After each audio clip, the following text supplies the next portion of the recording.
লাস্টে তোমার ভালো ওটা এদিকে বসাও না তোকে এগুলো খাবার ভালো রে, পেট ভরে যদি খাই, হ্যাঁ তো সারাদিন খাবার নাই দিনে ভোগও না একবার না হয়। লবণ চা দিয়ে এটার ভিতরে যে যত থাকে না চুড়ার মতো কাজ করে জানেন। চুলের থেকে বিচুরি খাবার এই করে খাবে ওটা ভাত না কেন খায় রে এই যে ডিউটি ছিল না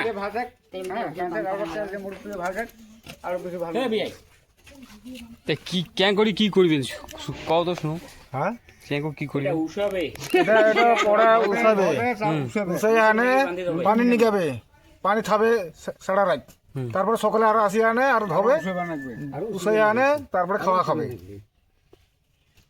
ভেজাল আছে। তারপরে জানিস ওই কোন সবজি বানাবো, ভাতের মতো সানিয়া মার ধাওয়া, মার ধাওয়া এইগুলো সবাই খাইছে মাসে যে খাইছে ইউটিউব চ্যানেলে ছাড়ি দাও তোমার খুলেছেন ইউটিউব চ্যানেল